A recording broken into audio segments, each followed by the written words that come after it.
இது ஃபர்ஸ்ட் மலேசியாவின் செய்திகள் உங்களுக்காக.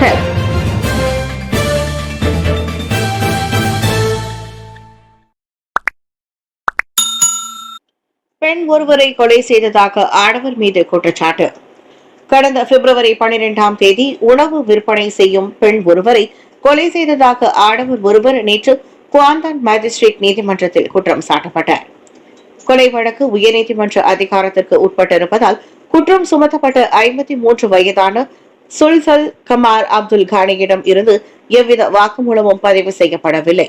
இரவு மணி 7:30 8:30 Jalan Padang Lalonde Sungai Kuantan முனைய பகுதியில் இறந்து கிடந்து நோஷமீடா ஷெய்னாவின் மரணத்திற்கு காரணம் என்று அவ்வாடவர் மீது குற்றம் சுமத்தப்பட்டது. குற்றம் நிரூபிக்கப்பட்டால் மரண தண்டனை அல்லது அதிகபட்சம் 40 ஆண்டுகள் சிறை தண்டனை விதிக்க வகை செய்யும் குற்றவியல் சட்டம் செக்ஷன் 302 கீழ் இவ்வழக்கு விசாரிக்கப்படுகிறது. அதோடு மரண தண்டனை விதிக்கப்படாத பட்சத்தில் 12க்கும் குறையாத பிறம்படிகளை விதிக்கவும் அச்சட்டம் வகை செய்கிறது. இவ்வழக்கின் மறுசெவிமடுப்பை ஏப்ரல் 10ஆம் தேதிக்கு மேஜிஸ்ட்ரேட் தெங்கு எலியானா துவான் கமாரசமான் ஒத்திவைத்தார். இணைய மோசடி மையங்களில் இருந்து காப்பாற்றப்பட்டவர்கள் மியான்மர் எல்லையில் தடுத்து வைக்கப்பட்டுள்ளனர். இணைய மோசடி மையங்களில் இருந்து காப்பாற்றப்பட்டு 7000க்கும் மேற்பட்டோர் மியான்மர் எல்லையில் தடுத்து வைக்கப்பட்டுள்ளனர். தாய்லாந்து, சீனா மற்றும் மலேசியா ஆகிய நாடுகளில் இருந்து மனித கடத்தல் நடவடிக்கையின் மூலம் அவர்கள் அனைவரும் மோசடி மையங்களில் பணிபுரிய கட்டாயப்படுத்தப்பட்டனர். மோசடி மையங்களில் இருந்து காப்பாற்றப்பட்டவர்களின் அடையாளத்தை உறுதி செய்து அவர்களை சொந்த ஊர்களுக்கு அனுப்பும் நடவடிக்கையில் தாமதம் ஏற்படுவதாக மீட்பு பணிகளில் ஈடுபட்டுள்ளவர்கள் கூறுகின்றனர். ஒரு நாளில் 500 பேரை அவர்களின் சொந்த ஊர்களுக்கு அனுப்ப மியான்மர் நடவடிக்கை மேற்கொண்டு வருகிறது. இந்த மோசடி நடவடிக்கையினால் பாதிக்கப்பட்டவர்களை அழைத்து வர அந்தந்த நாடுகளே நடவடிக்கை மேற்கொண்டு வந்த நிலையில் தற்போது அது நிறுத்தப்பட்டுள்ளது. பாதிக்கப்பட்டவர்களை சொந்த நாட்டிற்கு அழைத்து வர தயக்கம் காட்டுவதே அதற்கு காரணம் என்று அதிகாரிகள் தெரிவித்திருக்கின்றனர். உரிமமற்ற சுடும் ஆயுதத்தை வைத்திருந்த ஆடவருக்கு அபராதம். சுயமாக தயாரிக்கப்பட்ட உரிமம் அற்ற வேட்டை துப்பாக்கி மற்றும் 108 தோட்டாக்களை வைத்திருந்ததாக கடந்த வாரம் தம் மீது சுமத்தப்பட்ட 2 குற்றச்சாட்டுகளை ஒப்புக்கொண்ட முதியவர் ஒருவருக்கு 6000 ரிங்கிட் அபராதம் விதித்து கோத்ததிங்கி செஷன்ஸ் நீதிமன்றம் நேற்று தீர்ப்பளித்தது. நீதிபதி ஹைடா ஃபரிசல் அபு ஹசான் முன்னிலையில் வாசிக்கப்பட்ட அக்குற்றச்சாட்டுகளை குற்றம் சாட்டப்பட்ட 65 வயதான ஒமார் புசாரி ஒப்புக்கொண்டதை தொடர்ந்து அந்த அபராதம் விதிக்கப்பட்டது. கடந்த பிப்ரவரி 21ஆம் தேதி கோத்தாதிங்கி பாசிர் பஞ்சாங் தோட்டத்தில் சுடும் ஆயுதத்திற்கான உரிமம் அல்லது ஆயுத பெர்மிட்டை கொண்டிருக்காத சுயமாக தயாரிக்கப்பட்ட வேட்டை துப்பாக்கியை வைத்திருந்ததாக அம்முதியவர் மீது முதல் குற்றம் சுமத்தப்பட்டது. அதோடு அதே அனுமதிகளின்றி 108 தோட்டாக்களை வைத்திருந்ததாக ஒமார் மீது 2வது குற்றம் சுமத்தப்பட்டது. அதிகபட்சம் 7 ஆண்டுகள் சிறை தண்டனை அல்லது அதிகபட்சம் 10,000 ரிங்கிட் அபராதம் அல்லது அவ்விரண்டுமே விதிக்க வகை செய்யும் 1960ஆம் ஆண்டு சுடும் ஆயுதம் சட்டம் செக்ஷன் 8A கீழ் இவ்வழக்கு விசாரிக்கப்பட்டது.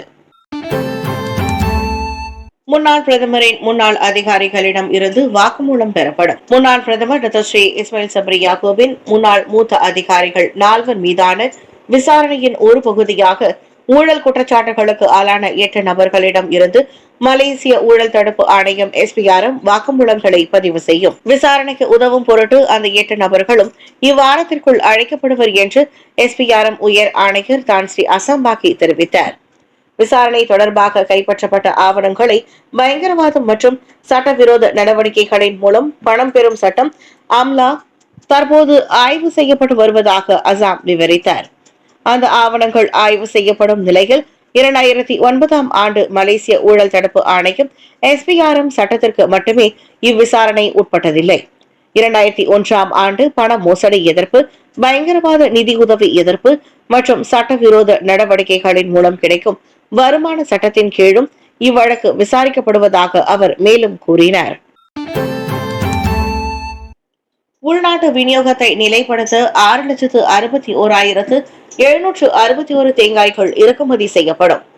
உள்நாட்டு சந்தையில் தேங்காய் விநியோகம் போதுமான அளவு இருப்பதை உறுதி செய்ய 6,61,761 தேங்காய்களை விவசாயம் மற்றும் உணவு பாதுகாப்பு அமைச்சு இறக்குமதி செய்துள்ளது. டெங்கியில் உள்ள ஃபாமா எனப்படும் கூட்டரசு விவசாய பொருள் சந்தை வாரியத்தின் நடவடிக்கை மையம், செனாவாங் ஃபாமா நடவடிக்கை மையம் மற்றும் பேராக் மாநிலத்தின் சிம்பாங் முலாய் ஃபாமா நடவடிக்கை மையம் ஆகிய இடங்களில் அந்த தேங்காய்கள் சேமித்து வைக்கப்பட்டுள்ளதாக நேற்று வெளியிட்ட ஓர் அறிக்கையின் வழி அமைச்சு குறிப்பிட்டிருந்தது. நாட்டில் தேங்காய் விநியோகம் நிலைத்தன்மை பெறும் வரை இந்நடவடிக்கை தொடரும் என்று அமைச்சு குறிப்பிட்டது. இந்தோனேஷியா, தாய்லாந்து மற்றும் இலங்கையில் இருந்து தேங்காய்கள் இறக்குமதி செய்யப்படுவதாகவும் அமைச்சு தெரிவித்தது. தேங்காய் பற்றாக்குறை பிரச்சினைக்கு நீண்டகால அடிப்படையில் தீர்வு காணும் முயற்சியாக தென்னை மறுநடவு மற்றும் 12வது மலேசிய திட்டத்தின் கீழ் புதிய நடவு திட்டங்களை அமல்படுத்தப்படவிருப்பதாக அதில் குறிப்பிட்டிருந்தது. பல துறைகளில் ஒத்துழைப்பை மேற்கொள்ள மலேசியாவும் ஈரானும் இணக்கம். வர்த்தகம், முதலீடு, கல்வி, சுகாதாரம், ஆராய்ச்சி உட்பட இன்னும் பல துறைகளில் மலேசியாவிற்கும் ஈரானுக்கும் இடையிலான இருதரப்பு உறவுகளை ஆராய்ந்து வலுப்படுத்த அவ்விரு நாடுகளும் இணக்கம் தெரிவித்துள்ளன. 8வது ஜேசிஎம் எனப்படும் மலேசியா ஈரான் கூட்டு ஆணைய கூட்டத்திற்கு தமது சகாவான சையத் அப்பாஸ் ஆராக்சியுடன் இணைந்து தலைமையேற்ற போது இவ்விவகாரத்திற்கு ஒப்புதல் அளிக்கப்பட்டதாக வெளியுறவு அமைச்சர் டத்தோஸ்ரீ முகமது ஹசான் தெரிவித்தார். கோலாலம்பூர், தெஹ்ரான் அரசாங்கங்கள் அவற்றின் வணிகங்கள் உட்பட இரு நாட்டு மக்களின் இருவழி உறவையும் வலுப்படுத்தவும் இக்கூட்டம் உதவும் என்று முகமது ஹசான் கூறினார். அமெரிக்காவிடம் இருந்து தடைகள் இருந்தாலும் அது ஒருதலை பட்சமான தடையாகும். அந்த அனுமதியில் இருந்து தாம் விலகி செல்ல முடியாது. இருதரப்பு உறவை முறித்துக் கொள்ளலாம். ஆராய்ச்சி, அறிவியல், தொழில்நுட்பம், சுகாதாரம் மற்றும் சுற்றுலா அம்சங்களில் அவ்வாறு எவ்வாறு அதிகரிப்பது என்பதை நாம் ஆராய வேண்டும். ஏனெனில் இந்த துறைகள் அனுமதிக்கு உட்படுத்தப்படவில்லை என்று அவர் கூறினார். 50 லட்சம் அமெரிக்க டாலர் முதலீடு செய்தால் தங்க அட்டை வழங்கப்படும். ட்ரம்ப் அமெரிக்காவில் 50 லட்சம் அமெரிக்க டாலர் முதலீடு செய்தால் அந்நாட்டின் குடியுரிமை வழங்கப்படலாம் என்று அதன் அதிபர் டொனால்ட் ட்ரம்ப் தெரிவித்திருக்கிறார். இத்திட்டம் மூலம் பெறப்படும் நிதி அந்நாட்டின் கடனை செலுத்த பயன்படுத்தப்படும் என்று அவர் கூறுகிறார். இந்த நிறுவனங்கள் தங்க அட்டையை வாங்கலாம். அதை அவர்கள் ஆட்சேர்ப்புக்கு பயன்படுத்தலாம். அதே நேரத்தில் நிறுவனம் கடனை அடைக்கவும் பயன்படுத்தலாம். அதன் மூலம் நாங்கள் கடனை செலுத்த போகிறோம் என்று அவர் கூறினார். அமெரிக்காவில் 50 லட்சம் அமெரிக்க டாலரில் முதலீடு செய்யும் நிறுவனங்களுக்கு தங்க அட்டை கொடுக்கப்படும். அது குடியுரிமை பெற வழிவகுக்கும் என்று எதிர்பார்க்கப்படுகிறது. இத்திட்டத்தின் மூலம் 10 லட்சம் தங்க அட்டைகள் விற்கப்படலாம் என்று கூறிய ட்ரம்ப் இன்னும் 2 வாரத்தில் அத்திட்டம் தொடங்கப்படும் என்று எதிர்பார்க்கப்படுவதாக தெரிவித்தார். பாதுகாப்பு துறையில் ஊழலுக்கும் அதிகார துஷ்பிரயோகத்திற்கும் இடமில்லை. அன்வார் திட்டவட்டம். தேசிய பாதுகாப்பு துறையில் உள்ள எந்த ஒரு தரப்பினரும் ஊழல் நடவடிக்கைகளிலும் அதிகார துஷ்பிரயோகத்திலும் ஈடுபடுவதை தாம் ஒருபோதும் அனுமதிக்கப் போவதில்லை என்று பிரதமர் டத்தோஸ்ரீ அன்வார் இப்ராஹிம் தீர்க்கமாக கூறியிருக்கின்றார். அவ்வாறான செயல்கள் நம்பிக்கையை துரோகம் மட்டுமின்றி நாட்டின் பாதுகாப்பு மற்றும் அமைதியையும் சீர்குலைக்கும் என்றும் அவர் எடுத்துரைத்தார். இவ்விவகாரத்தில் மகிழ்ச்சி அடையாதவர்களுக்கு எந்த நிலையில் இருந்தாலும் எவ்வளவு பெரியதாக இருந்தாலும் நான் கருத்தில் கொள்ள மாட்டேன்.